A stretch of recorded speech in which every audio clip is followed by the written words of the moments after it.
Fala, Dácio, que presença ilustre, meu amigo. Tudo bem? Tá sem microfone, meu querido. O microfone tá desligado. Opa, cara, tu falou comigo, aí eu tava sem o fone, eu só ouvi o bichinho, cara. Mas boa noite, cara. Boa noite. É um Veio prazer revê-lo. presenciar a nossa mestra, né? Ah, Seja bem-vindo, Dácio. Fica à vontade, meu querido. gratidão, gratidão, cavaleiro. É um lisonjeiro ter você aqui. É uma presença Opa, ilustre. cara, gratidão, gratidão. Pessoal, muito boa noite, gente. Tássia acabou de falar que em 5 minutos ela entra. Estamos só esperando ela se ajeitar. Obrigado pela presença, né? Eu acho que é uma proposta interessante que a gente vai chamando outras pessoas e convidados abertos para que a gente possa falar de várias perspectivas da gestalterapia, principalmente nessa proposta de pensar uma gestalterapia para a libertação junto com autoras e autores decoloniais da libertação e ecofenomenológicos, né? Então, é importante que a gente faça essa interdisciplinaridade e integre mais membros, né, para falar. Então, vamos esperar um pouquinho ela e a gente começa.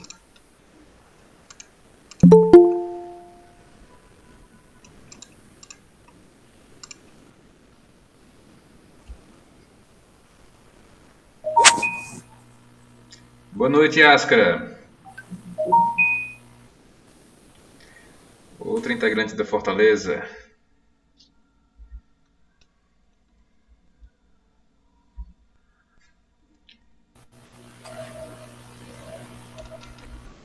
Gente, se meu microfone tiver, quando ele estiver aberto, talvez vocês escutem um pouco de oração e música evangélica. Aqui do lado está uma igreja assim cantando com tudo.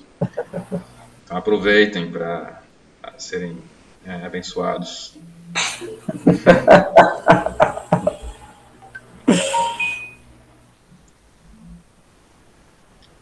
Fala, Dácio, como é que tá a gestalterapia em Fortaleza? Cara, como é que fala? Tô aqui no, eu tô atendendo no Instituto Sherpa, e lá também tem, engasgado, lá também tem cursos de formações.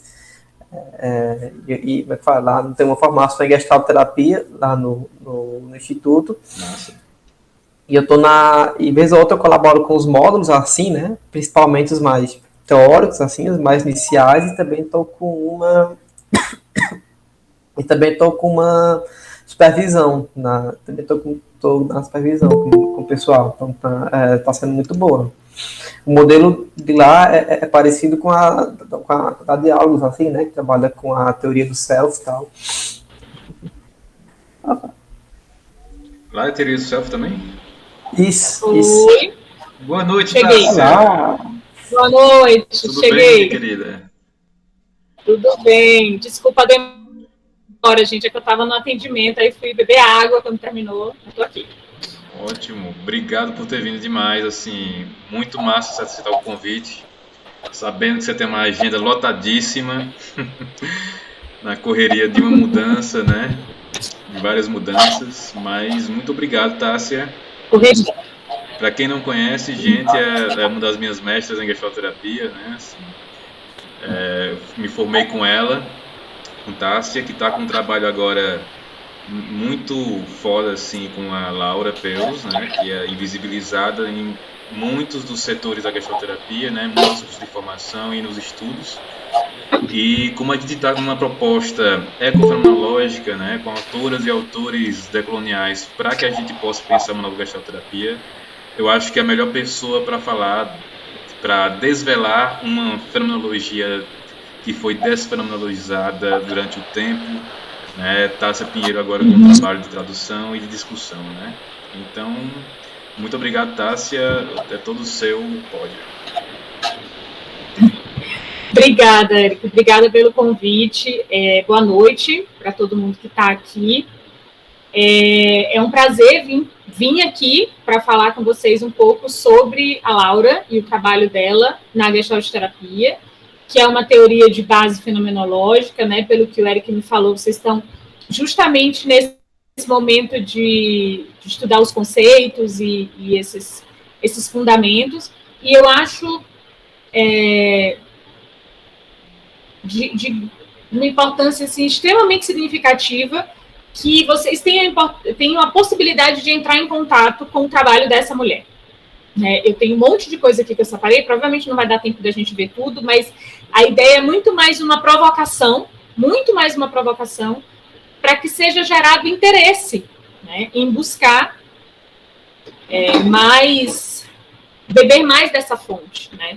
Para quem não sabe, a Laura, ela foi uma das fundadoras da abordagem, né, da Gestalt terapia, e que por muito tempo a gente fala de quem? Do Peus. Na verdade, o Peus ficou como a figura principal por muito, muito tempo. Depois o Goodman entrou em ação aí, apareceu, o que também é uma contribuição importante, já que ele traz um aspecto político e da educação muito grande. Mas mesmo com essa busca assim, né, de vamos além do Peus na Gestalt terapia, ela não aparece, ela não entrou. Isso me soa muito esquisito, sabe? Os textos da Laura não tem nem tradução em português, né? E isso começou a me incomodar e eu disse, calma, vamos dar um jeito desses textos chegarem. Obviamente não vai na velocidade que eu gostaria, porque é um trabalho que eu vou fazendo voluntário, assim, dentro das possibilidades que eu tenho, assim.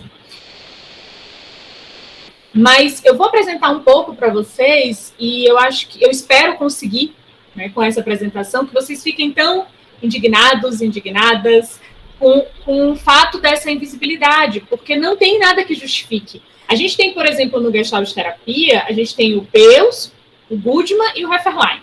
Hefferlein não aparece mais em lugar nenhum, mas isso faz sentido, porque depois de um tempo ele não trouxe mais contribuições, assim, ele mesmo não estava mais tão vinculado à Gestalt terapia, ele realmente foi buscar outras coisas, então parece fazer sentido, né? Parece fazer sentido que ele não apareça mais.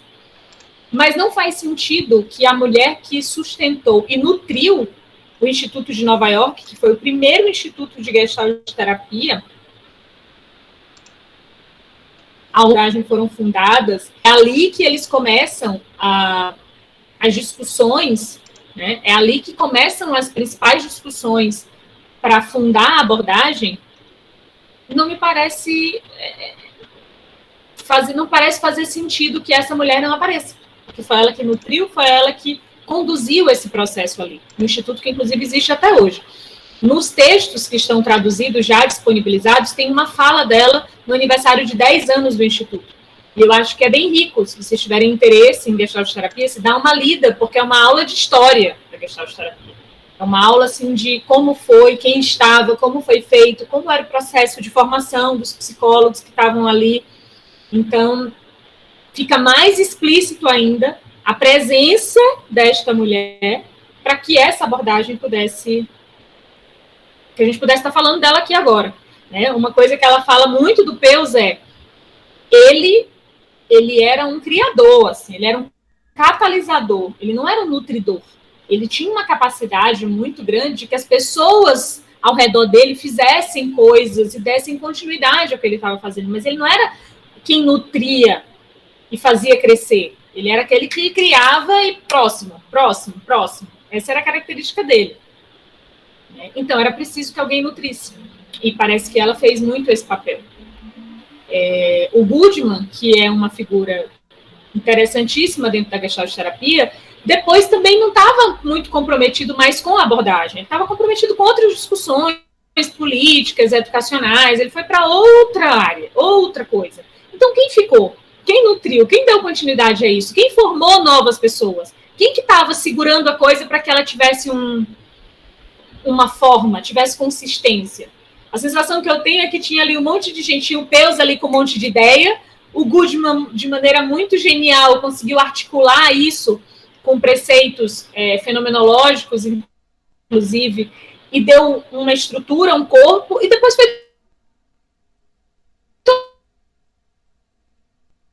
todo mundo seguindo as suas coisas e ficou... Quem que alimentou essa criança? Quem que cuidou dessa criança? Né? E para mim...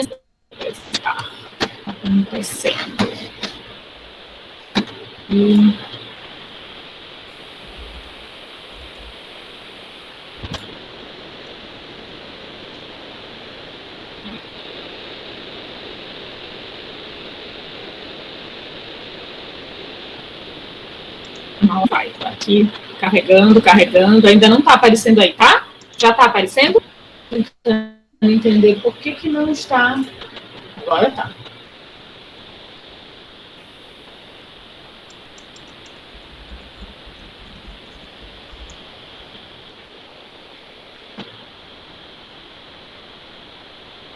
Vocês estão vendo? Apareceu, né? Eric botou que sim. Tá. Eu fico meio perdida, porque para eu ficar vendo e não ficar vendo a apresentação só, eu acabo colocando duas telas. Aí tem hora que eu me perco. Eu fico tonta. Mas, enfim. Eu vou trazer aqui para vocês algumas características dela e depois passar um pouco adiante para falar de alguns principais conceitos da Gestalt terapia e como ela trabalhava esses conceitos. Tá? E aí, quem quiser, gente, na hora que quiser me interromper, abrir o microfone, falar, mandar pergunta, fica à vontade, tá? Eu acho que é mais dinâmico do que esperar eu falar para depois perguntar. Fiquem bem à vontade. Eu até prefiro. Mas, enfim. Quem que foi Laura, afinal de contas? Né? Laura, ela era de uma família classe média alta ali, então ela tinha acesso às artes, à música, então ela tocava piano assim, desde os 5 anos de idade, e estudou grego, latim, francês, literatura alemã, né? Ela é alemã, bailarina, mas não bailarina clássica, ela sempre fala desse bendito ritmos europeus, Euro-Rhythms, que ela fala, tudo ela fala disso, e fala sempre muito do trabalho de corpo nessa dança, é uma dança moderna, apesar de ter feito balé clássico também, ela faz algumas críticas, assim, a como que isso estrutura e enrijece o corpo, então, isso é uma característica dela, ela sempre está articulando o trabalho, ela sempre está articulando no corpo, eu acho que das gestalt terapeutas que eu conheço até agora, né, é a pessoa que trata bem radicalmente o corpo na psicoterapia, né? Ela costumava dizer, ninguém tem um corpo, nós somos um corpo. Você não tem um corpo, você é um corpo. Então, ela faz essa articulação, e ela até fazia uma crítica, assim, ela nunca fazia articulação, assim, o trabalho com o corpo em gestalt terapia. Porque não tem como trabalhar sem corpo. Né? Então, não tem o trabalho com o corpo em gestalt terapia. O trabalho em gestalt terapia é um trabalho que sempre vai estar articulando isso. Né?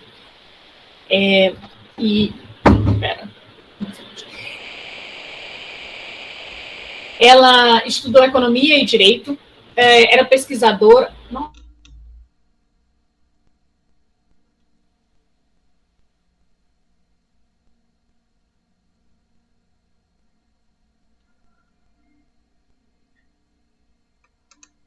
Deve estar chovendo no Juazeiro, né? Quando chove fica assim a internet.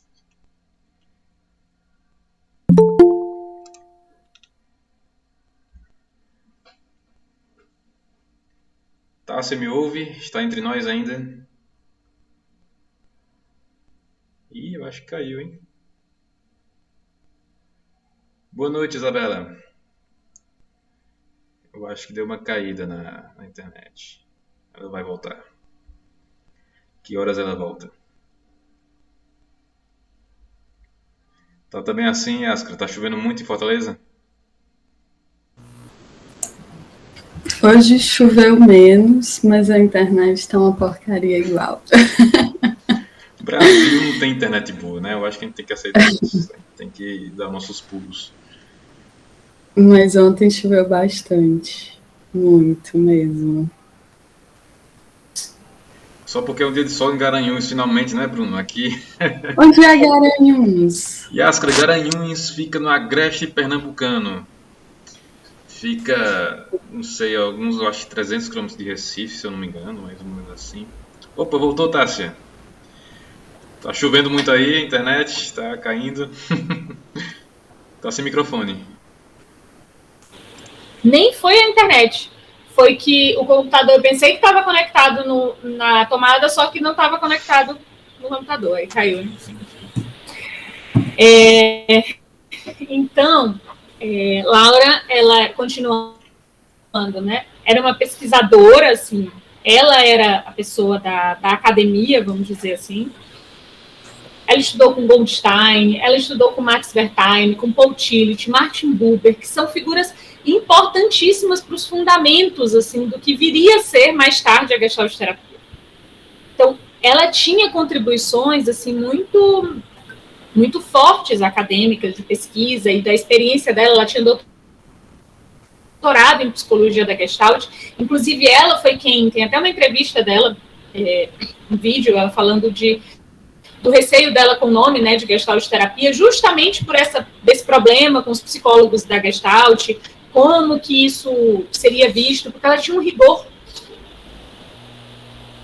acadêmico muito mais forte do que o Peus, muito mais. Assim. É legal porque tem alguns textos que a gente fica vendo assim, meio casos de família da Gestalt terapia, sabe, umas fofocas. E ela faz uma crítica, assim, ela solta uma do Peus, como quem diz, ele não era nem um médico tão bom assim, né? Porque teoricamente ele era médico. Ele não era tão bom assim, porque ele foi treinado para a guerra.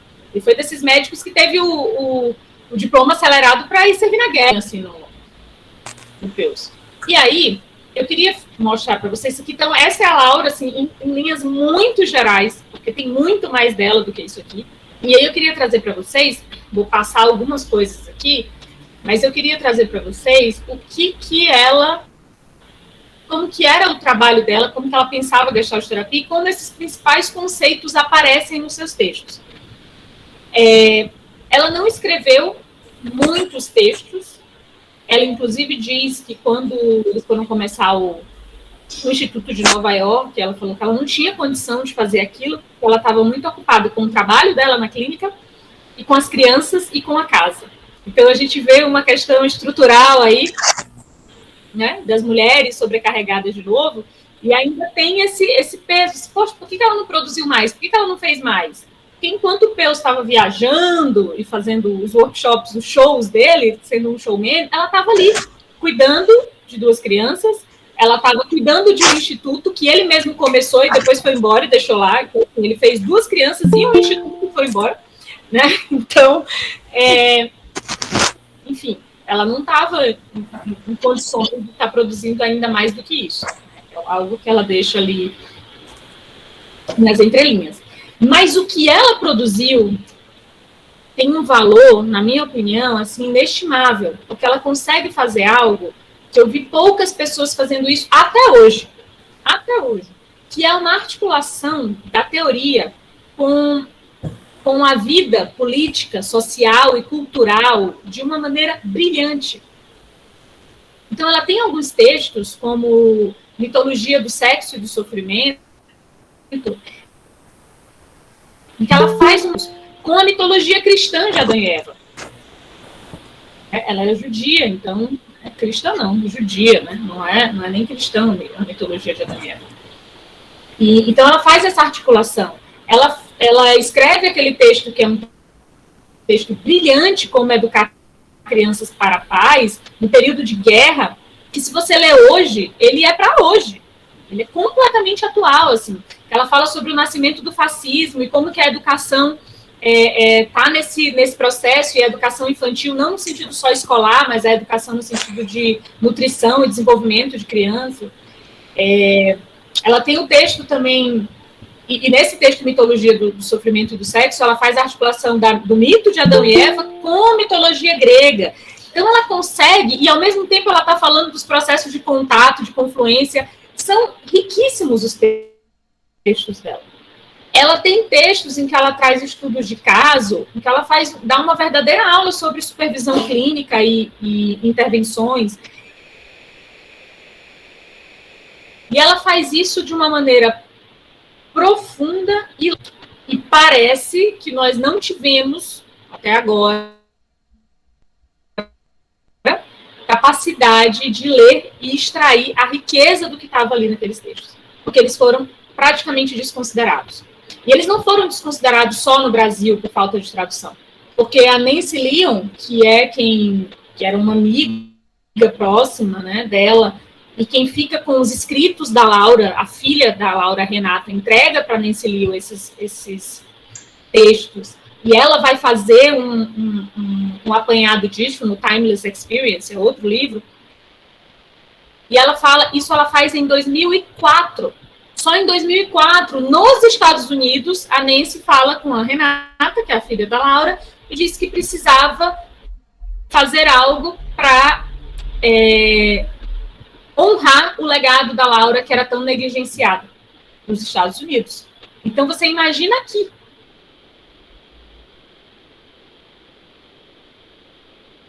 Né? Você imagina aqui no Brasil. Então, eu acho que é muito importante, assim,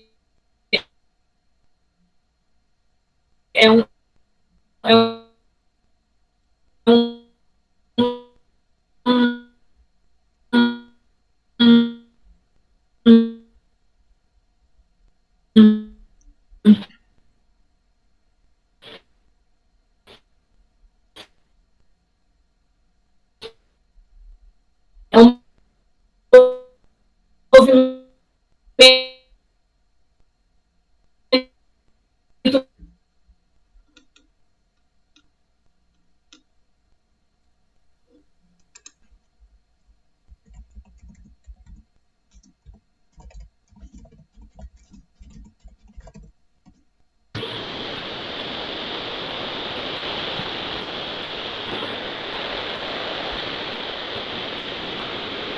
Pronto, a internet está apresentando resistências. Voltei, vamos ficar, vai dar certo. Então, uma característica muito específica assim, da Laura é que ela sempre está articulando arte, política, cultura nas falas dela. E ela gostava muito, através da linguagem, do corpo, especialmente com respiração e postura, que é o que a Nancy Lyon coloca, né? E lembra que eu falei do corpo, né? Assim, como ela não abre mão disso, e aí ela diz que toda interferência adquirida é parte do sistema muscular voluntário. Isso é conhecido mais detalhadamente por Reich, mas eu sabia muito antes pela minha experiência com dança. Eu gosto do jeito ousado dela, assim, de não dar muito cartaz, porque ela já sabia, ela já reconhecia, ela tinha isso. E quando você vê os workshops dela, a forma como ela trabalha, ela está sempre articulando tudo com o corpo, com a respiração, porque para a Laura, quando a gente fala de suporte para o contato na Gestalt terapia, as funções fisiológicas são um suporte básico.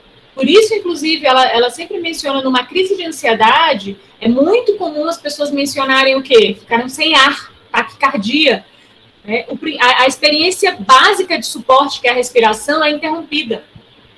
Porque na ansiedade o contato está todo prejudicado. Então, ela sempre ia para esse lugar, assim, ela fazia uma união radical, uma não separação do corpo de maneira alguma. Né? Então, isso para mim é uma característica muito forte dela. Mas, vamos aqui, eu não sei se com a apresentação vai ficar melhor. Eu vou tentar ainda com a apresentação, se parar de novo, eu suspendo a apresentação e sigo e mando para vocês depois. E uma outra coisa que ela fazia, assim, gente, ela tinha um desejo de se distanciar dessa Gestalt terapia que era tão difundida ali pelos discípulos do Peus, né? E tentavam reproduzir a forma dele de atuar. Na verdade, não era bem só uma crítica ao Peus, né? Ela não tinha, assim, necessariamente só uma crítica a eles, mas uma crítica a essa tentativa de copiar do uso de técnicas do espetáculo, sem nenhum fundamento no que estava sendo feito.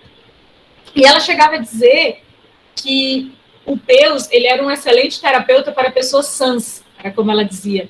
Em outras palavras, ela achava, inclusive, que a forma de trabalho dele não poderia ser reproduzida para qualquer forma que aparecesse.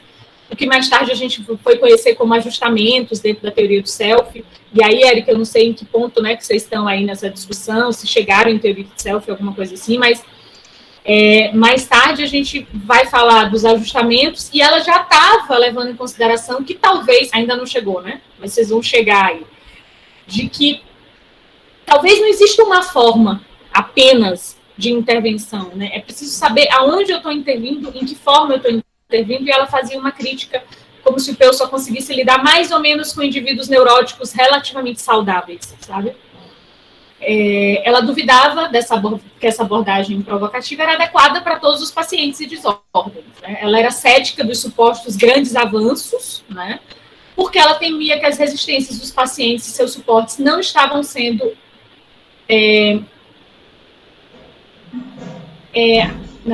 que as existências e seus suportes não estavam sendo adequadamente presentes, aqui tem um erro, confrontando-os implacavelmente.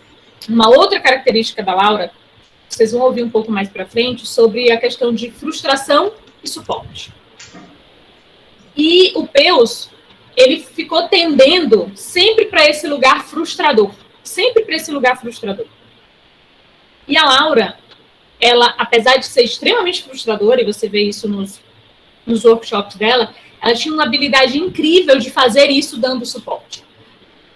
Porque para ela tinha uma relação muito radical de que todo ajustamento, tudo que aparece ali, tudo que a pessoa faz, é o que ela pode fazer até aquele momento. É o que ela tem suporte para fazer. E qualquer tentativa de explicar ou transformar aquilo à força seria um problema, porque não há suporte para que essa novidade apareça. Eu preciso dar suporte, inicialmente. Então, ela sempre fazia frustrações muito habilidosas, com muito suporte para aquilo que a pessoa era capaz. Porque se eu, por exemplo, faço uma intervenção aqui com o Dácio e tento explicar para ele por que isso que ele faz não deveria ser assim, e poderia ser diferente, e mostrar para ele aquilo que eu já vejo sobre a forma como ele se ajusta, isso seria completamente ineficaz, porque se ele não vê, é porque ele não pode ver. E tentar iluminar a pessoa com o meu conhecimento do que eu posso ver, só traria resistências muito maiores, e um enrijecimento muito maior em torno dessa racionalidade, que impediria a possibilidade de assimilação dessa novidade. Então, tudo que a Laura traz, ela traz articulando muitos conceitos o tempo inteiro. O suporte para o contato, a ideia de evitar a introjeção, o controle, a normatização, a docilização. Ela tinha essas articulações de maneira muito, muito explícita. Em seus textos e notas, Laura faz críticas políticas e sociais importantes através de fundamentos e conceitos básicos da Gestalt terapia. Isso que eu acho legal. Ela traz esses conceitos, normalmente em textos em que ela está fazendo alguma crítica política, alguma crítica social, alguma crítica a questões culturais mais fundamentais, como a religião, por exemplo. E ela demonstrava um compromisso muito sério em pensar fundamentos para uma abordagem que deveria ser mais do que provocações e exercícios projetivos.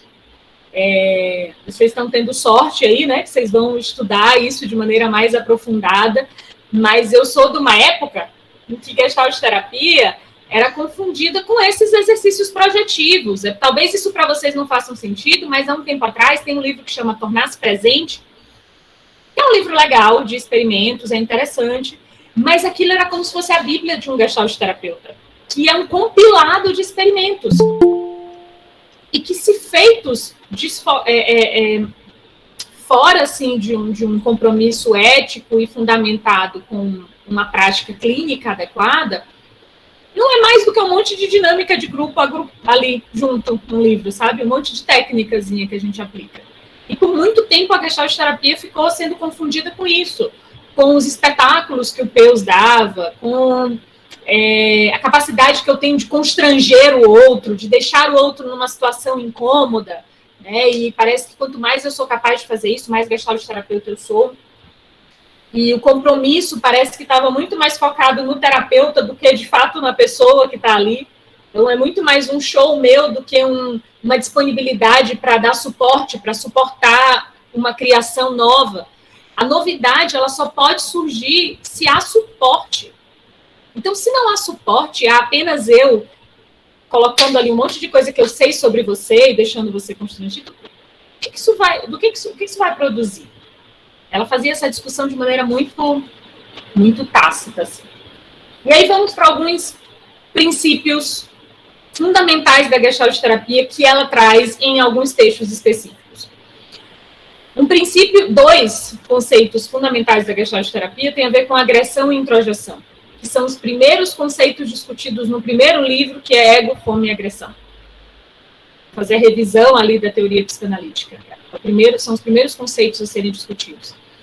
E já nesse texto, Como Educar Crianças para a Paz, que foi escrito antes do Ego, Fome e Agressão, livro, para quem não sabe, no qual ela escreveu pelo menos 2 capítulos, né, que isso está explicitamente já posto, mas fora isso, ela diz numa entrevista para o Daniel Rosenblatt que o livro foi escrito pelo Peirce a partir de notas dela de uma palestra que ela fez sobre esses temas.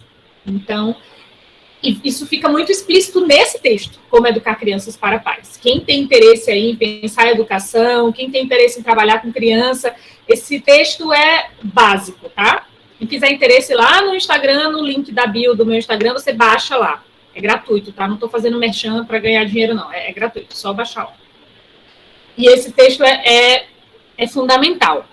Então, assim, uma das coisas que ela coloca ela traz a criança como esse pequeno selvagem aí, esse animal indomado, cujo comportamento é dirigido principalmente pelo princípio do prazer, com pouca atenção às exigências da realidade. E a criança é instruída a ser bem-humorada, obediente, respeitosa. Esse objetivo normalmente é alcançado apelando-se para o medo da criança de problemas, punição ou pelo desejo de ser amado. O fundamento de toda boa neurose. Né? Como que eu evito a punição, como que eu sou desejada, como que eu sou amada, o que esperam de mim, o que é para eu fazer.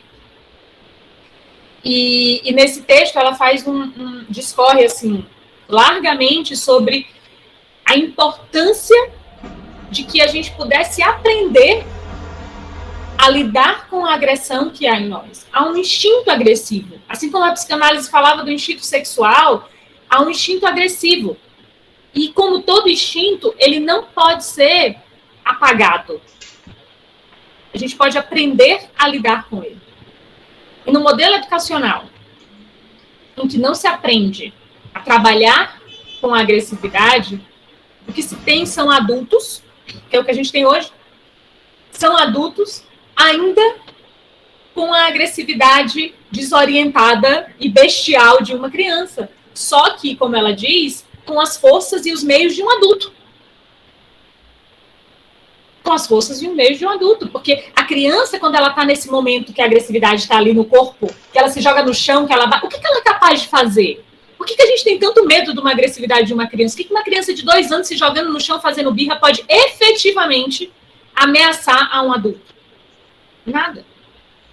Mas um adulto que não aprendeu a lidar com esse instinto e tornar esse instinto algo que possa criar, porque é do mesmo fundamento que vem a birra, é de onde vem a criatividade, onde vem os questionamentos, onde vem a iniciativa, a produção de algo novo. Se eu não aprendi a lidar com isso, o que a gente tem são, Cássia, é bem arrepiante. Tem outras muito mais, viu? Essa nem é a melhor. Tem muitas. O que a gente tem são adultos completamente passivos. Eu digo para vocês, assim, que eu tenho um certo incômodo, inclusive, sabe? Eu acho que a gente saiu de uma educação completamente autoritária para um modelo agora, né? Essa coisa, desculpa aí, tá? Quem gosta da disciplina positiva, isso, aquilo, outro, que é um lugar completamente docilizador, assim, que não tem espaço para, de fato, lidar com a agressividade. Há, sim, uma agressividade ali presente. E o que a gente tem é um processo, assim, de docilização, de obediência, de submissão. E mais lá na frente eu exijo criatividade, eu exijo inovação, eu exijo um monte de coisa que vai vir da onde? Se o que eu aprendi foi obedecer, né? E aí ela continua, que são os fundamentos que vão estar lá no Ego, Fome e Agressão, ela continua dizendo, Muita coisa é forçada garganta abaixo da criança, sem permissão para morder, mastigar ou digerir. A possibilidade de morder, mastigar, digerir e assimilar alimentos físicos e, por outro lado, o poder de pensar, de criticar, de compreender, que representa o meio de assimilar o alimento intelectual, são apenas diferenciações do mesmo instinto agressivo. Então, percebam assim. Sim, Wagner, a introjeção na infância tem... Porque, na verdade, é como a gente é inserido na cultura, né? É através desses introjetos. E a educação é um meio muito introjetivo, né? Muito de buscar essa submissão. E aí, como eu disse para vocês, ela radicalmente não faz essa separação entre o que é psíquico e o que é orgânico. E ela coloca assim, olha, o mesmo instinto agressivo para morder, para mastigar, para digerir, para comer, é desse mesmo lugar que se tem o poder de pensar, de criticar, de compreender, de mastigar o meio. Mastigar o alimento é também mastigar o meio. E isso que eu faço com essa coisa concreta, que é a comida, eu faço com o meio. E se eu não posso fazer isso de maneira adequada, eu não consigo amadurecer, né, de maneira adequada, vamos dizer assim.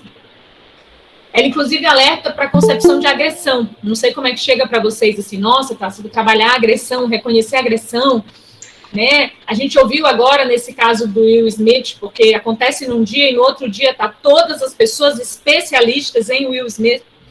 Então, já tiveram vários comentários, mas a coisa que a gente mais ouve é: nada justifica a violência, nada justifica a violência, nada justifica a violência. Num discurso pacífico meio vazio, né? Meio esvaziado, né? Nada justifica, e bem moralista até. E aí talvez seja difícil ouvir, e eu não estou aqui discutindo, tá, gente? Não virei especialista nisso, não tenho o menor saco para essas discussões da moda, assim, amanhã já ninguém lembra quem é, já é a outra coisa, enfim.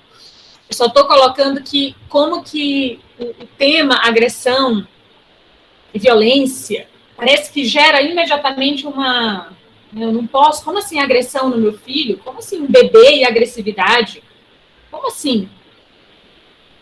Essa concepção, na verdade, ela deriva muito dos efeitos que a agressão tem nas pessoas a ela exposta. Então, a agressão na criança pequena, ela gera muitos transtornos para os adultos, né? Porque é birra, é feio, é chato.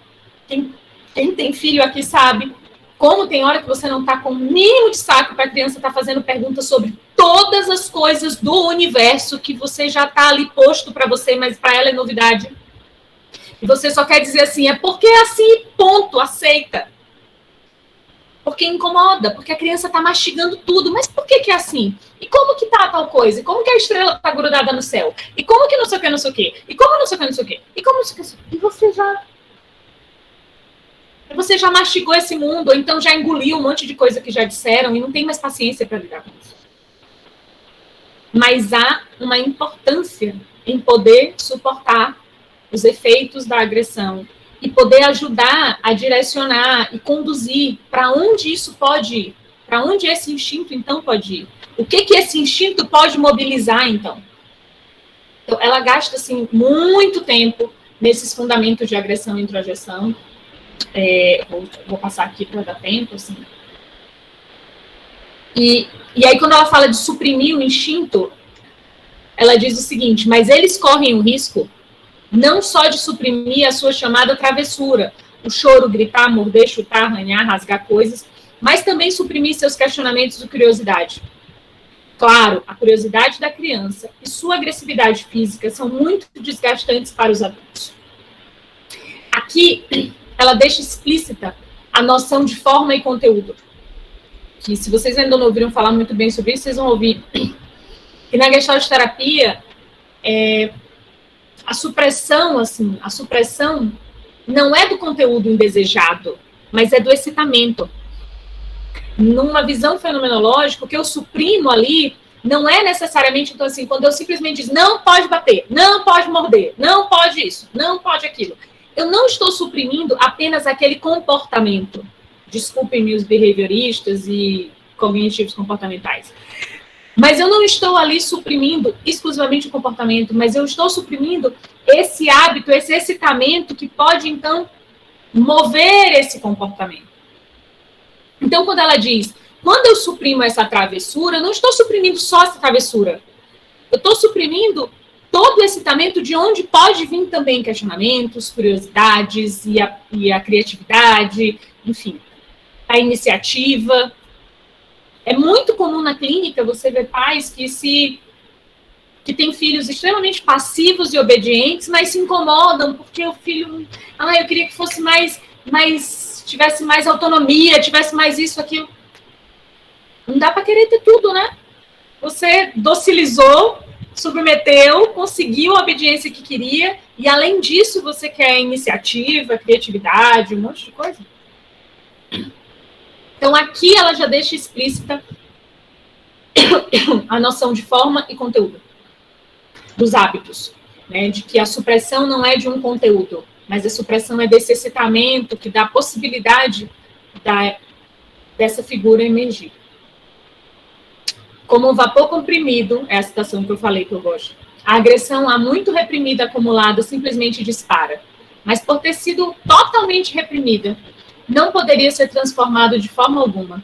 Ainda é a agressividade original da criança pequena, pouco inteligente, cruel, bestial, agora apenas executada com a forma física e os meios técnicos de um adulto. Que é, então, o que nós fazemos com as crianças, porque a gente também não aprendeu a lidar com a nossa própria agressividade. O filme Red, Turning Red, fala bem disso, da fera, né? Retrata bem isso. E nós também não aprendemos a lidar com essa agressividade. E o que a gente faz é com a nossa agressividade, que aí sim é completamente desonesta diante da criança, é submeter e dizer assim, já chega, cala, para e pronto. Né? Como não treinaram sua capacidade, aí aqui ela vai falando, ela faz uma relação entre a educação e o fascismo. E que parece que ela está escrevendo para os dias de hoje, né? Como não treinaram sua capacidade de criticar, eles têm poucas possibilidades de entender as circunstâncias sociais e políticas, ou para agir de acordo com seus insights e julgamentos. São facilmente deslumbrados com a demonstração de aparente força e sucumbem à propaganda. De igual importância para o desenvolvimento do fascismo é o fato de que a repressão individual da agressão geralmente traz à tona um crescimento da agressão universal. Essa mulher é genial, até rimou. Ela é genial, porque, assim, a gente vive num momento de extremo conservadorismo, de uma tendência conservadora, assim, muito forte. Mas, de maneira paradoxal, poderia-se pensar, a agressão, de maneira geral, e os dados que a gente tem de violência, eles não reduzem. Né? Parece que eles tá pior. E quanto mais conservadora, e quanto mais limitadora, e quanto menos espaço, parece que há mais espaço para a violência, há mais espaço para a agressividade. E o que é isso?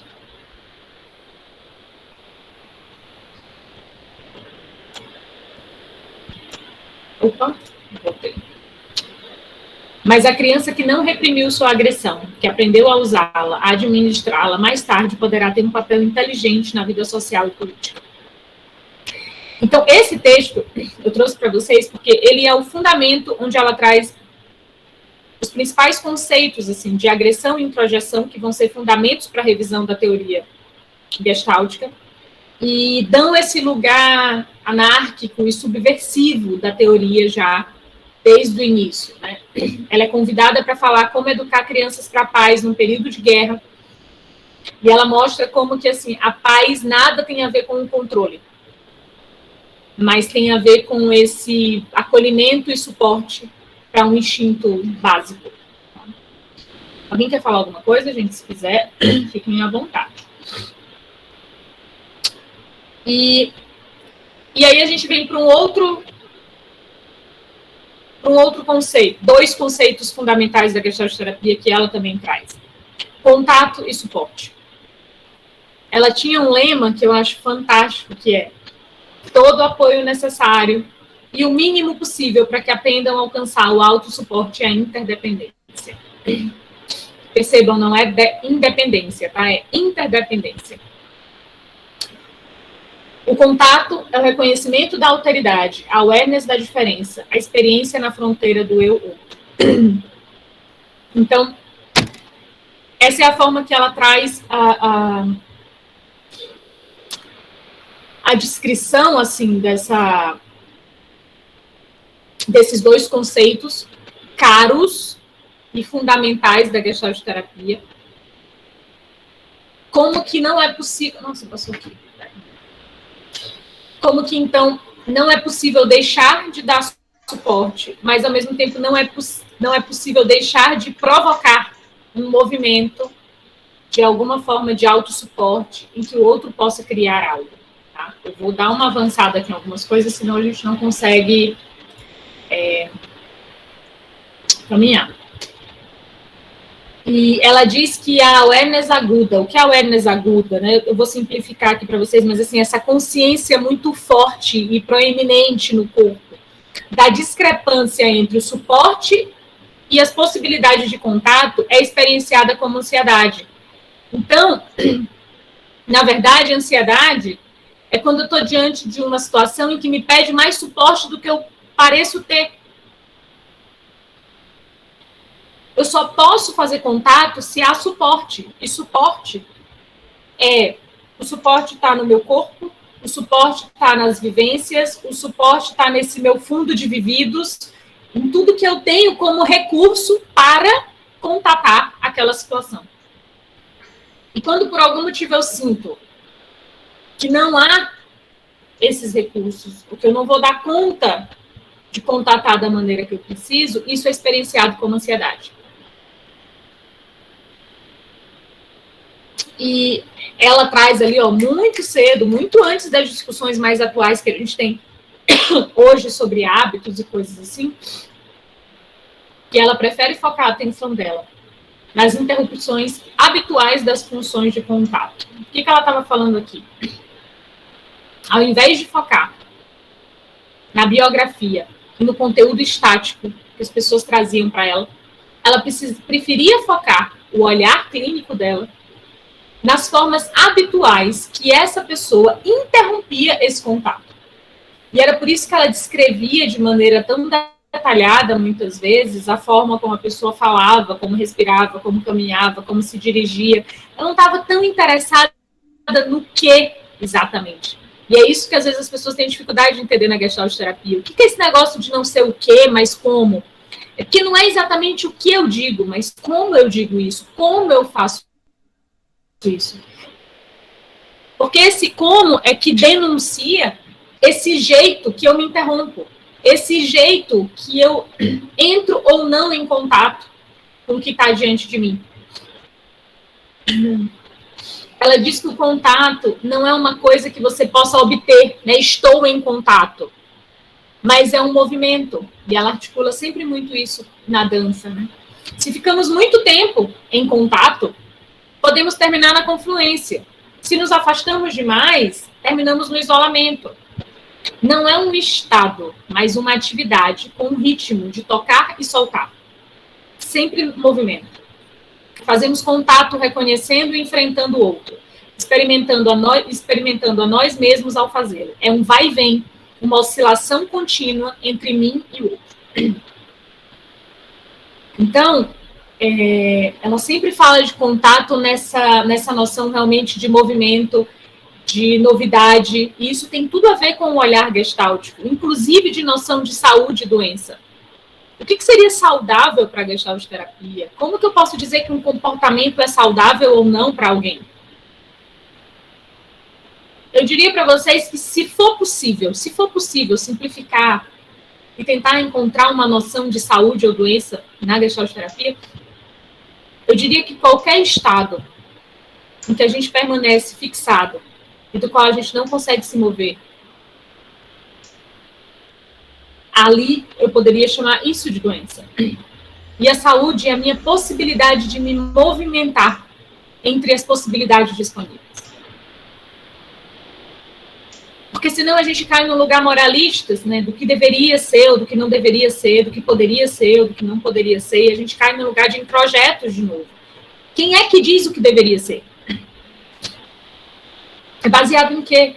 A gente sempre está inserido numa ordem social, política, econômica, cultural, e a gente não pode ignorar que isso permeia esses deverias que as pessoas imaginam que precisam ser. Então, para a Gestalt terapia, o contato saudável tem a ver com, e de acordo com a Laura, né, tem a ver com essa possibilidade de ir e vir, de oscilar, de se movimentar, de experimentar novidades. O contato pode ser bom e criativo apenas na medida em que o suporte suficiente e adequado para ele esteja disponível. Qualquer falta de apoio essencial é sentida como ansiedade. Por isso ela era muito radical, inclusive quando ela dizia que se num grupo ou numa atividade individual, as pessoas que estão com você não estão conseguindo entrar em contato, não estão conseguindo entrar no processo, isso não é um problema delas, isso é um problema seu, terapeuta. Porque elas estão ali por causa disso, elas não conseguem mesmo. E muitas vezes, no processo clínico, a gente também tenta enfiar a goela abaixo. Só que o processo clínico não é, assim, parece que fazer entrar em contato ficou muito caracterizado pelo que o Peus fazia, que era jogar verdades, assim. Jogar verdades na cara. E para ela tinha um trabalho que é fazer entrar em contato como que eu trabalho, o suporte necessário para que essa pessoa possa, enfim, entrar em contato. É como se fosse algo, um movimento que iria acontecer naturalmente. Ela não entra em contato porque não há o suporte para isso. Qual o suporte, Tássia? Aí eu não tenho como responder isso para vocês, porque vai depender do que é entendido ou percebido como falta de suporte para aquela pessoa. Tá?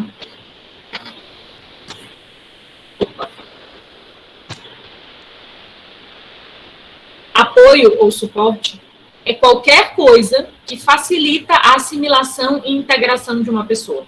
Um relacionamento, sociedade, fisiologia primária, como respiração, digestão, postura, coordenação, sensibilidade, mobilidade, linguagem, hábitos, costumes, modos sociais e tudo mais que aprendemos e experimentamos durante a nossa vida. Então, vamos vendo como as coisas vão se juntando assim nos escritos dela, né? Ela começa falando do processo educativo e como esses processos educativos parece que vão tirando de nós fundamento, suporte, solo, a partir de onde a gente possa contatar, digerir e mastigar esse ambiente. E uma vez que me falta suporte para que eu possa lidar e contatar esse ambiente, eu começo a experimentar a ansiedade e a impossibilidade de fazer algo com essas novidades que aparecem. Em suma, tudo que normalmente consideramos como garantido, né, assim como é ali, está sempre, em que confiamos, e até mesmo nossos bloqueios e resistências, ideias fixas, padrões, ideais, que se tornaram uma segunda natureza, isso daí depois vamos discutir lá no Gestalt terapia, segunda natureza, precisamente porque nos serviram de suporte no momento de sua formação. O que ela está dizendo aqui? Aquele bloqueio, aquela resistência, que a pessoa está ali no processo psicoterápico, o terapeuta está dando de cara, assim, né, para quebrar. E eu sempre digo, a resistência, o bloqueio, ele não é um empecilho para o processo. Ele é o caminho para o processo. A resistência que alguém tem, a dificuldade que ela tem naquele processo, não é o bloqueio que eu tenho. É muito comum em supervisão, é porque está muito difícil, porque a pessoa está muito resistente nisso aqui, eu não estou conseguindo chegar até não sei aonde. Não, mas essa resistência é o caminho. É esse suporte que essa pessoa tem para contatar com você agora, é com essa resistência. Em algum momento, essa resistência, isso que hoje se apresenta como um problema, serviu de suporte para alguma outra situação. Serviu de suporte para alguma outra experiência.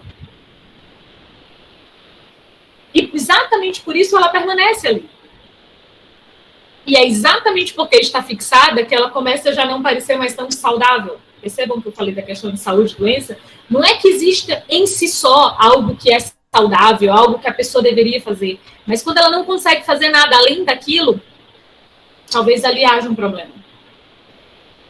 Mas dizer para alguém que, deixa eu ver aqui, Cássia, você não deveria estar fazendo isso. Você deveria estar fazendo outra coisa.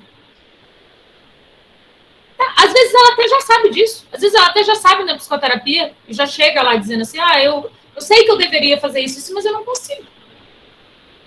Então, de que adianta? Porque ali não há suporte para fazer isso que talvez ela gostaria de fazer.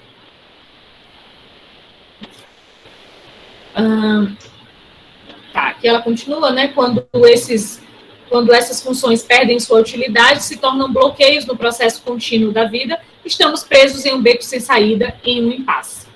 E aí vem, o que ela coloca na Gestalt terapia, o que a gente faz? Segundo a Laura, a gente busca desautomatizar esses automatismos secundários. Essas coisas que nós fazemos, simplesmente repetimos e repetimos, sem nos dar conta. E nós permanecemos ali, junto com aquela pessoa, com aquele grupo, com um conflito aparentemente insolúvel. E explorando todos os detalhes disponíveis. As tensões musculares, a dessensibilização resultante, as racionalizações, o investimento na permanência daquilo, as introjeções, as projeções. A gente fica com aquilo que está ali. O bloqueio também possibilita muitos ganhos, até tornar retrógrado. O bloqueio, ele em algum momento, ele sustentava algo importante. Até que, porque se torna fixado, ele perde a função. Ele não tem função naquilo ali. É só uma repetição. E aí o que ela coloca é que, assim, com o aumento desse processo de conscientização e percepção, outras alternativas começam a se tornar disponível e a mudança torna-se possível. Ela era alguém muito cautelosa, assim, sabe? Não tinha pressa, ela não estava comprometida com essas terapias de resultado rápidos e miraculosos. Pelo contrário, ela tinha muitas críticas a isso. Porque, assim, eu preciso permanecer um tempo com esse conflito aparentemente insolúvel. E aí, pessoal que está em formação, é importante saber, assim, enquanto psicóloga, o quanto eu consigo suportar de conflitos insolúveis. Enquanto eu estou ali a serviço de encontrar respostas e tratamentos e curas e soluções. Isso tem ganho cada vez mais força, ultimamente, né? Assim, procurar alguém para, então, resolver aquela situação. É importante permanecer um tempo com isso. Até que, com o aumento disso, o impasse torna-se um problema presente. É possível entrar em contato com isso, com esse bloqueio, com isso que eu fiz, com isso que eu faço e continuo repetindo. E quando essa mudança se torna possível, é que algo pode ser criado a partir daí. Quando eu quero me antecipar a esse processo, quando eu quero me antecipar sem dar suporte, o contato não é possível. Não é possível contato sem suporte. E aí ela disse, a Nancy fala, né, que a Laura dizia muito que uma interpretação é, na melhor das hipóteses, uma intuição feliz. E nos alertou para não vasculhar fantasias, mas sim nos concentrar no presente. E, gente, assim, eu confesso para vocês que eu sempre achei que eu sempre fiz isso. Acho que fazia de alguma forma. Mas depois de ler mais os textos da Laura, assim, o trabalho dela, eu tive uma experiência assim, muito rica na clínica. Eu atuo prioritariamente na clínica individual, também faço trabalho em grupos, mas a quantidade de atendimentos individual é bem maior. E comecei a perceber o quanto que a gente faz isso, assim, de vasculhar mesmo as fantasias, de ficar tentando encontrar o nó na fantasia e como que a gente pode se concentrar mais no que está ali disponível. E a gente pode se surpreender tanto. Mas às vezes a gente está ali, a pessoa está falando, parece que nada aparece. Fica ali mais tempo. Sustenta o seu incômodo também de nada estar aparecendo, de você aparentemente não ter com que trabalhar. É impressionante como uma figura emerge. É impressionante como a gente é convocado, como a gente é levado a poder experienciar algo. Me pergunto para onde vão as repressões feitas em prol das promessas de cura. Pois é, Cássia, vão para algum lugar, sabe? Elas vão para algum lugar. Para onde vão?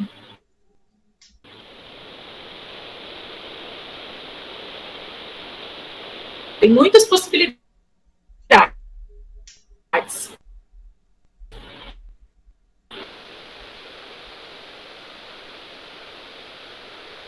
Muitas possibilidades. e de resultado de repressão tem adoecido as pessoas, e elas chegam nas clínicas para encontrar a mesma coisa. Só que uma outra demanda, só um outro deveria, só um outro imperativo. Ela chega dizendo que está sofrendo por uma série de imperativos e ela encontra outro imperativo na clínica. Mas eu te digo também que não é um lugar fácil. Pois é, Thalita. Mas também não é um lugar fácil sustentar uma posição profissional em que você está ali, você é remunerado por isso, e você não entrega resultados nessa lógica. Você entrega muitos resultados, mas não nessa lógica. Você não está comprometido com essa lógica. E não é algo fácil, sabe, gente? Porque tem uma demanda muito grande nessa procura, no pagamento, na expectativa do outro diante de você. Por isso que eu digo que é algo que a gente precisa ficar vigilante sempre, senão a gente cai nisso sem se dar conta que caiu. Você realmente conhece alguém quando conhece suas necessidades e desejos e não apenas suas habilidades. Se houver dificuldades nas sessões de terapia, então isso é problema para o terapeuta, pois o paciente já está vindo para a psicoterapia por causa de seus próprios problemas. Então, se tem algo que enrola ali, isso é um problema nosso e não do consulente. E é muito comum a gente ouvir assim, não, mas essa criança está muito difícil. É porque o problema aqui é a família. A família não pode ser o problema no atendimento infantil. A família é o caminho. A família faz parte do problema e por isso que você está atendendo essas pessoas. Elas estão indo para lá por isso. Você queria encontrar o quê? Se você está atendendo uma criança com dificuldades, uma família com dificuldades, você quer fazer como? Você quer, então, tirar a família de cena e fazer o quê? A família faz parte do que você está lidando. Tá? Tá. Deixa eu acelerar mais aqui. Você quer falar mais sobre contato e suporte? Não vou me aprofundar mais nesse tema aqui. Tá? Vou pular um pouquinho, senão não dá tempo. O que é isso que está acontecendo? Por que não está indo para frente? Está aqui. Self e campo. Tem um texto que chama Duas Instâncias da Gestalt Terapia, ou Dois Casos em Gestalt Terapia, e como quiser traduzir. Ela traz 2 estudos de caso. E ela começa afirmando, após apresentar os casos, né, similaridades, são casos com similaridades, assim, bem específicas, ela diz assim, a similaridade no diagnóstico não necessariamente indica similaridade no processo terapêutico. E isso só faz sentido numa visão gestáltica clínica, porque em qualquer outra visão se há uma similaridade aqui no caso, né, na descrição aqui do caso, tem um protocolo, tem uma forma, então, de intervir, de agir nesse caso. O que em Gestalt terapia não faz nenhum sentido. Por quê?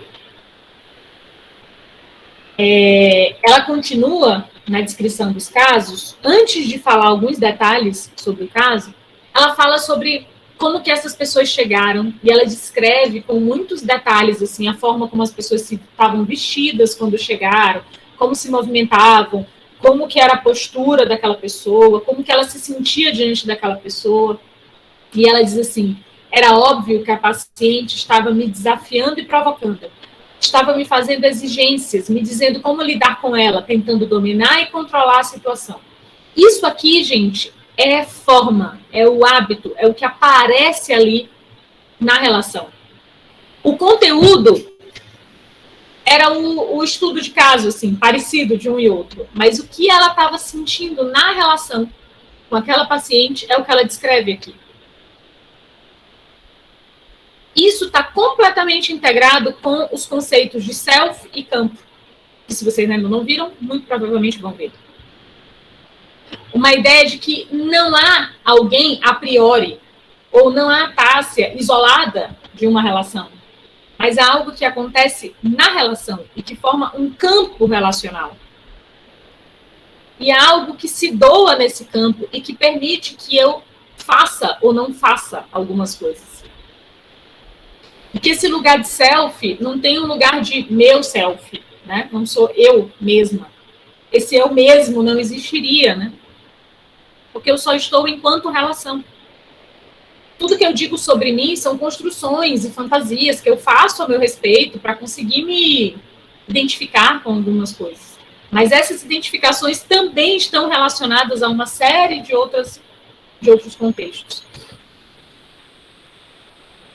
Claro, vamos lá para a história, conteúdo, né? Com base na história de sua família, tornou-se bastante evidente que ela se identificava com o pai agressor e tentava me manipular para o papel de mãe submissa, trabalhadora e desprezada. Mas durante os primeiros minutos da minha primeira entrevista, eu não tinha essa informação e não precisava dela. Algumas pessoas entendem o processo clínico assim, parece uma entrevista, né, assim, de investigativa. Mas é interessante quando ela diz assim, com base na história, depois ficou evidente o que dessa história estava presente no jeito dela ser, o que dessa história sustentava isso que aparecia ali. Mas antes dela saber a história, ela já sabia algo. Ela sabia isso aqui. Estava se sentindo desafiada, provocada, que tinha uma pessoa fazendo exigências, dizendo como lidar com ela, tentando dominar a situação. Então, ela já tinha informações extremamente relevantes antes dessa história estar ali disponível para ela. E aí ela fala sobre intervenção aqui. Eu tinha apenas para verificar minhas próprias reações ao comportamento da paciente, minha consciência, de ser menosprezada e imposta. O sentimento de hostilidade que ela provocou em mim, para perceber o padrão específico com o qual ela estava agindo nesse encontro, bem como em qualquer outra situação de contato. Então, eu só tinha como verificar tudo o que estava acontecendo ali, o meu corpo, os efeitos que essa relação provocou em mim, no meu corpo. E isso é, de maneira bem radical, a noção de self e campo. Como que eu, a partir de como eu me sinto convocado pelo outro, posso me dar conta do que está acontecendo naquele momento, naquela relação, e onde que essa pessoa sustenta as suas possibilidades de contato. Também me senti, de alguma forma, esmagada, entediada. O paciente havia, pelo menos por enquanto, alcançado o seu objetivo neurótico. Ele me afastou, me entediou e fez o possível para me desencorajar de me interessar. E aí ela vai descrevendo de um jeito muito diferente o caso, de mostrar como que a forma como ele interagiu com ela falava sobre as suas formas habituais. Isso aqui, gente, fala sobre também o bendito aqui agora, tão mal compreendido da Gestalt terapia. Tão mal compreendido. Como se a gente desconsiderasse a história, o passado, ou as idealizações de futuro. Não. É muito mais uma noção de que aquilo que acontece naquele momento, naquela relação, naquele campo instituído, me dá muitas informações sobre como essa pessoa se relaciona, se vincula e atua em outros contextos.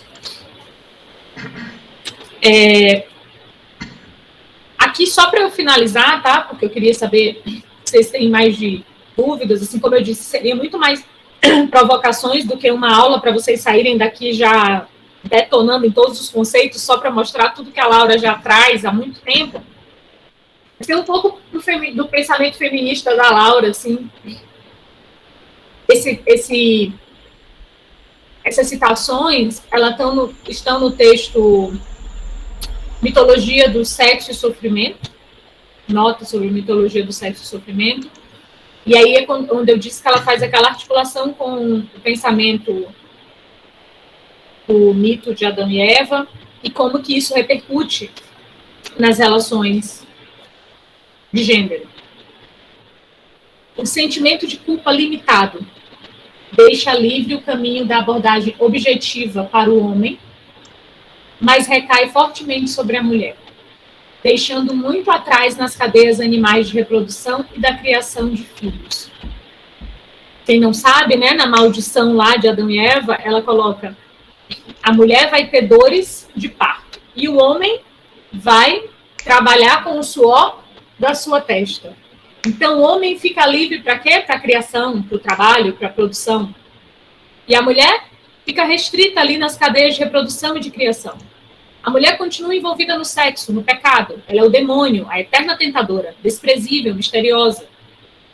Redimida apenas pelo nascimento de filhos, que, por sua vez, se tornarão homens e justificarão sua existência, enquanto suas filhas, mulheres, mal serão toleradas como potenciais portadoras de filhos.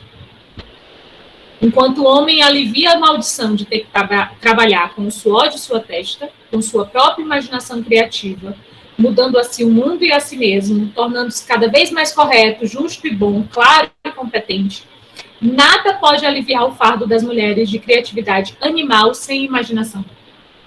Porque a elas coube procriar, apenas.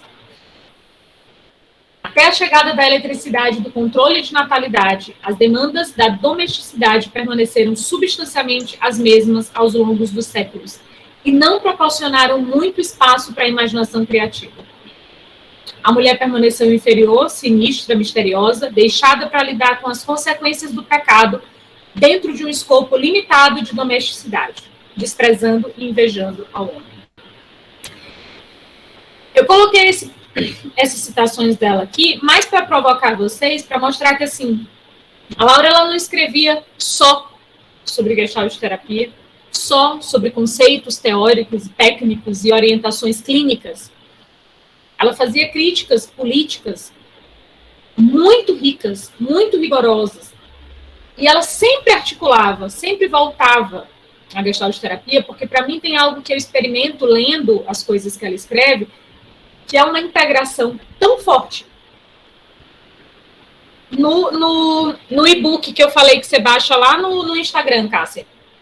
No meu Instagram tem um link, você clica lá, tem esse texto completo.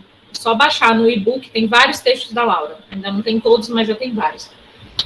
Para mostrar como que, assim, quando ela falava de introjeção e de agressão, ela realmente tinha a Gestalt terapia, esses conceitos, integrados nela. E sempre que ela estava falando de qualquer outra coisa, isso aparecia.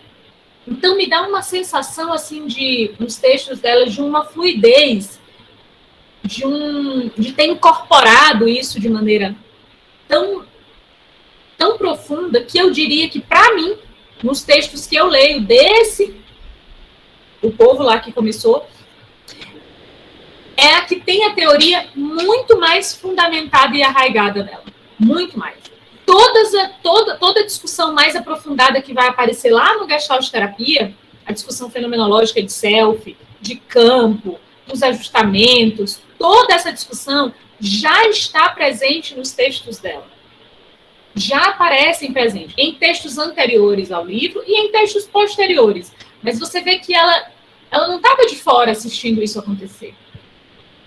Isso da vida, Isabela, não apenas na prática clínica, porque não tem como a gente fazer, é escandaloso fazer essa dicotomia quando a gente está falando de Gestalt terapeutas, né? E ela fazia, e essa integração, para mim, acho que é uma das características mais fortes, quando eu leio ela, é o que eu mais sinto, assim. É uma integração muito radical, de tudo, do corpo, desses preceitos, vamos dizer assim, técnicos, pode-se assim dizer, da abordagem, e das críticas políticas, estruturais e culturais. Tá? Eu vou deixar para vocês verem esse texto completo depois. Mas, assim, eu trouxe bem en passant, assim, gente, porque é muita coisa mesmo. Como eu disse, a ideia é muito mais de fazer uma provocação para que vocês vejam que essa mulher, completamente desconsiderada dentro da Gestalt terapia, não tem nenhum motivo para isso acontecer, a não ser o motivo de sempre, né? Porque ela tem fundamentações e discussões preciosas. A maioria dos seus textos são notas ou de palestras, ou de aulas, de coisas assim. Alguns são artigos específicos que ela escreveu para jornais, revistas, enfim, científicas, mas a grande maioria estão nesses trabalhos dela, porque ela foi a pessoa que fez o processo de formação dos gestalt-terapeutas, era ela que estava ali no grupo, formando novos gestalt-terapeutas, ela que estava fazendo esse processo, e nesse processo esses materiais foram sendo produzidos. Tá? Então, assim, não sei se vocês querem falar alguma coisa, perguntar, criticar, questionar, eu estou à disposição.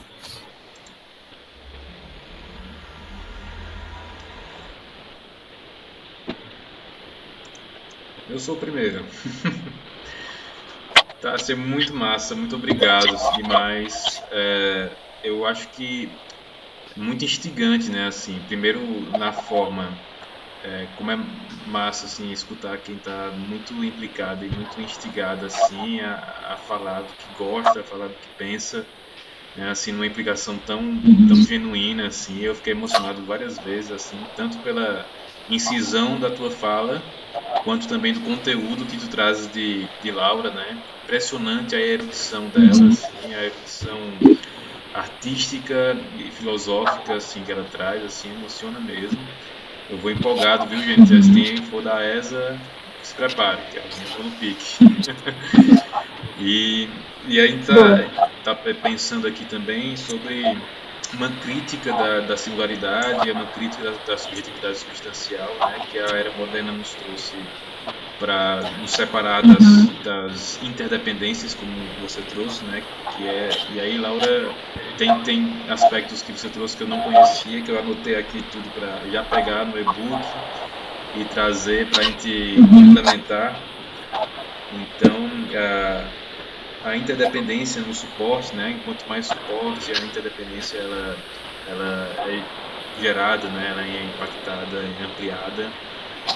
E a ideia de contato como uma coisa não fixa e substancial, né? Sempre quebrando a dicotomia e colocando um processo, uma coisa transiente e não fixa, né? Sim. Muito massa mesmo. Muito obrigado, Tássia. Foi um prazer, gente. Foi um prazer estar aqui. Assim, eu peço desculpa pela coisa acelerada, porque é muita coisa, realmente. Precisaria assim, de um tempo para trabalhar cada texto dela, mas tem uma riqueza muito grande que eu tenho certeza que o pessoal que está aqui, à medida que vocês forem se aprofundando assim, nesses conceitos, ler a Laura fica muito mais gostoso, porque ela fala disso de um jeito de quem digeriu e não de um jeito que está vomitando um monte de informações ali para você. Eu acho que é isso que mexe mais comigo, de ler as coisas dela. Sabe? Então, o que eu diria para vocês é mastiguem aí também os conceitos de vocês, o que vocês estão estudando, o que vocês estão fazendo, e talvez a leitura da Laura vai ajudar bastante nesse sentido. Tá? Eu acho que é isso, Eric. Obrigada, gente. Espero encontrar vocês em outros momentos. Bom? Muito obrigado, Tássia. Vou deixar você agora. Muito obrigado, assim, foi uma apresentação incrível. E aí a gente se encontra por aí. Abraço. Nos encontramos. Tchau, gente. Tchauzinho. Consegui sair. E aí, pessoal, alguma questão, alguma pergunta, algum acréscimo, né? Maravilhoso, assim. Eu fico emocionado realmente. É muito instigante, assim, quem está compenetrado. Parece a reencarnação de Laura e Laura a reencarnação de Tássia, assim, aparecendo ao mesmo tempo. E eu também estou quase chorando, Cássia, assim. E assim, é emocionante também olhar para os fenômenos desfenomenalizados, né? Assim, se Laura, que era uma erudita e artista respeitada na sua época e no seu lugar, era invisibilizada, assim, imagine outras manifestações de alteridade, né? Outras diferenças e outros fenômenos que estão desaparecendo e são velados, né? Por uma inquisição introjetada. Muito bom. Alguém tem alguma questão? Quer falar alguma coisa? Ou a gente pode se abraçar virtualmente? Estamos felizes? Pode falar, Thalita. Oi, boa noite, pessoal. Boa noite. Eric, eu queria só agradecer pela oportunidade, né, de participar dessa discussão, que para mim foi muito rica, né? É uma discussão sempre muito pertinente, essas questões, né, como ela falou, várias questões, inclusive a do aqui e agora, essas questões são bem pertinentes, né, principalmente quando se trata de clínica, porque acabam caindo em visões que são totalmente contraditórias do sentido de ser gestalterapeuta, de aplicar a gestalterapia na clínica, né, dessa questão interventiva da gestalterapia, que é o que causa mais, na minha opinião, pelo que eu vi até agora, que é o que causa mais contradição e confusão em questões de metodologia da clínica, que, no caso, muitas pessoas, né, acham que a Gestalt não tem, é só técnica, não tem esse arcabouço teórico, não tem esse fundamento teórico, né, por ser questões de uma abordagem que chegou no Brasil, né, de uma forma nova, né, que ainda é nova, foi se articulando aos poucos, e alguns conceitos, infelizmente, ainda são mal compreendidos, né? E é isso que me incomoda. Ela falou de questões que me incomodam bastante, né? Que foi uma das principais, Eric, foi a questão dessas provocações de ser da prática clínica, de ser realmente uma coisa mais demorada, um processo lento, mas justamente por ser um processo de autonomia que vai perdurar durante a vida do sujeito, né? Um processo de autoconhecimento, e não naquela visão positivista e eu peço até licença para falar isso, mas essa visão de positivista ainda, de querer que o consulente chegue até a clínica com uma patologia específica e que depois de resolver, né, tratar, curar a patologia dele, pronto, aí foi resolvida a questão do sujeito, que na verdade não é isso, né? Não deve ser isso, mas enfim, é um caminho bem, bem longo. Muito bom, Thalita. Esse é o caminho, né? Assim, o caminho é não estar num lugar, né? E sim no processo de caminhar, né? É a ação, né? É o gerúndio. É eu estou andando, eu estou indo, né? E é essa coisa do contato, né? O contato é a presentificação, é o aqui e agora. E ele não pode ser fixo, né? Ele tem que ser uma coisa transiente para que a gente não caia na armadilha de doutrinar e dogmatizar também uma outra clínica. E a gastroterapia, a Laura, né, e a clínica gestáltica, ela não é apenas um arcabouço teórico, mas também artístico, né? A Laura era uma artista, né, uma erudição fantástica, né, e sabia muita fenomenologia, muita prática clínica, então é muito rico assim estudar ela, né? Eu me sinto indignada pelo fato de contribuições tão ricas serem praticamente apagadas por conta de raízes opressoras patriarcais. Imagina o tanto que a gente ainda não tem acesso, né? Ainda bem que tem pessoas como Tássia que vai trazendo para a gente e vai tirando do baú para que nos revele, né? Isso é um trabalho também de fenomenologia, que é revelar os fenômenos, né, que estão desfenomenologizados e trazer à tona, né, como uma coisa de parresia mesmo. A parresia que é o dizer a verdade, apesar de tudo, né, e o dizer clínico, ou seja, ter que falar a verdade, não só pela propaganda, não só pela técnica, não só pelo reconhecimento do outro, mas a verdade que está vindo à tona e sendo desvelada. Muito bom. Pessoas, espero que estejam satisfeitos e satisfeitos. Muito bom estar com vocês, né? Daqui a 15 dias nos encontramos de novo para continuar com os principais conceitos. Quem puder ler os livros da Laura, tragam, por favor, contribuições, né? Vamos nos adentrar mais nesses conceitos. E é isso. Grande abraço, estamos por aqui e obrigado pela presença. Valeu, gente. Dácio, um abração, meu camarada. Valeu, cara. Valeu, cara, por estar aqui com a gente. Foi boa.